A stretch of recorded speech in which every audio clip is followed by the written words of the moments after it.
Lords Raceway in Bendigo lights up this Friday night for the Triple M Group 2 Bendigo Cup, and I'm joined by Troy Harley to take a look at the race. And Troy, you're a master of stats, the Bendigo Cup. It's a race that's got it all. Certainly has, mate. It's got a wonderful honour roll, and in particular since the new track, we moved it to July as well. It's certainly been a class step up from what we've previously had over the years, and it's a wonderful cup again this year. Yeah, the Vics are going to get their hands on this year's cup after Van der Warp took it back to WA last year. I'm sure you'd be happy about that. Oh no, it took it back in style. There's plenty of celebrations. It gave us some good paraphernalia to use in promotions, that's for sure. But it was a wonderful effort by them. But it's a very similar race this year, I think. It is. There's a lot of speed in this year's cup. The race worth $67,000 at Group 2 level, and here's the box draw up now.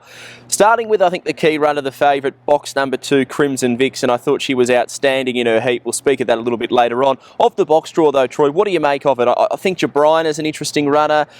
Wally Milne's probably the greyhound that's drawn really well. Yeah, it has. I think if you say Jabrina is an interesting runner, as is Premier Rumble, but both of them are probably going to need a little bit of luck. Similar to last year, the pace on the inside is going to make it difficult for the outside dogs to cross. If Crimson VIXEN does what it did last week, it'll be leading. I think Wally Milne can hold the fence, and those two greyhounds punching up together at the first turn will hold the key. We'll take a look at them effectively runner by runner, starting with Wally Milne, who raced against Jabrina, who was victorious there. I thought the win of Jabrina just oozed class, had to work overtime in the run, kept on grinding away and eventually staved off Wally Milne. It was an impressive win. Yeah, it was. Jabrina's win probably showed the difference between a 500 metre dog and probably not quite so at that level, but Wally Milne's got a beautiful record at Bendigo. He's got a wonderful record from box 1. Yep. It's great to see a local greyhound have a genuine chance in the Bendigo Cup with Rod Clark from Tulane and Johnny Coburn and the boys, and they'll certainly be cheering nice and hard. But I think the box draw certainly, even though it's a $15 chance, gives Wally Milne some hope. Can get into a nice place. Now, of the 7 heats, the fastest qualifier was Crimson VIXEN. She flew, Crimson VIXEN, 6:38, 11:17. They are hot sections, 23:54. It was start, finish, brilliance the whole way. Just outstanding, and a wonderful looking specimen as well. She is prepared beautifully, of course, by Norm McCulloch, but that 6:38 is only 200ths outside this first sectional record. You can count on the two hands as the number of dogs that have broken 6:40 since the opening in 2012, and she repeats that she can't get beat. Quite plain and simple. She's got a couple of lengths to the split. She's got a couple of lengths overall. If she does that again, 100%, she wins the race. It's going to be very, very hard to beat. Zipping Sassy, number 3, worked through the field. She sprung an upset, went 23.94, only 6.62 early. That's the question mark. In a race with so much speed, she's going to be back. Yeah, she's going to be last, I would suggest. There's obviously a very talented greyhound in her own right. She, with Peter Sutcliffe, she's won the last 5, and obviously a nice investment for her in the future, being assisted to Zipping Bailey, but I really think she'll struggle. Yeah, she's got the best numerical form of any greyhound going in with those 5 straight wins. CURT Lee, box number 4, he was impressive in the heat. I was surprised he only went 6.55 early because he is a rocket beginner. Probably just dwelled a little bit and then showed a lot of pace from box 4. He's got box 4 again. Obviously, he's a finalist in the launching pad.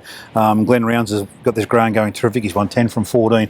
He'll make his presence felt, there's no doubt, but I think box 4 is just that little bit of hesitation at the start might come against him. Yeah, he's going to have to really hit the start. Box number 5, Time to Talk. She jumped from box number 1 in her heat, did everything right, obviously going from 1 to 5. She only went 23.89. She's going to need a lot to go right. Yeah, it's funny you say he only went 23.89 and probably going to start one of the boulders of the field, but only been unplaced once in 25 starts, so it's hard to discard it. But I think going from box 1 and a runner box 1 to now box 5, I think she's up against it. Yeah, Premier Rumble, 23.69 he recorded. He did that from box number 1. Brooke Ennis is looking to train her second Bendigo Cup winner after producing Warrior King back in 2014, but 23.69, everything went perfectly right for him in the heat, and I just think from box number 6, in comparison to Crimson VIXEN, who's gone from 4 to 2, he might be up against it. Yeah, you need another 100 metres and it might be a different sort of scenario for Premier Rumble, but I think this is a greyhound that's certainly got plenty of ability, and maybe missing the kick won't be such a bad thing. You come across and find the fence and see if you can run on and fill a minor place. So I certainly wouldn't rule Premier Rumble out depending on what happens up front. We spoke of Jabrina. Let's skip along to Runnin Royalty, drawn box number 8. It's not a bad draw for him, but it's the way the race is that's going to make it really hard. There's so much speed, and his section 6.52, 11.30 is so similar to the 4 or 5 greyhounds underneath of him.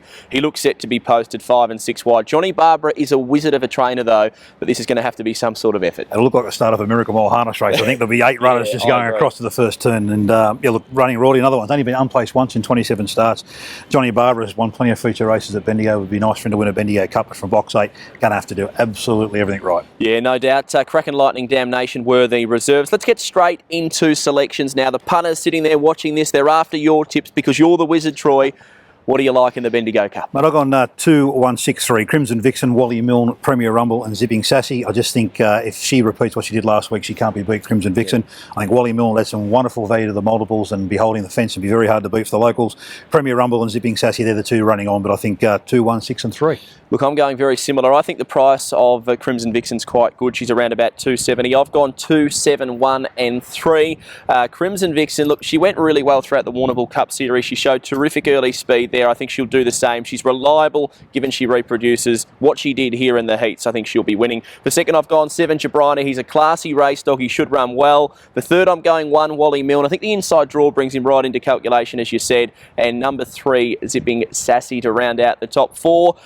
$20 spend on the race. Troy, how do you spend the redback? Punters spend 1 bet, Quinella numbers 1 and 2 for $20. Should pay all right too. I'm going to go $10 each way on Crimson Vixen. Bumper night of racing though at Bendigo on Friday. Terrific support card. It's going to have it all. Certainly has, mate. AFL special, the race before the Cup at race 7. A host of major feature supporting races and the Cup itself at 9:30. I'll be there for the Punters Club. It's going to be a ripper. Get to Bendigo for the Group 2 Triple M Bendigo Cup.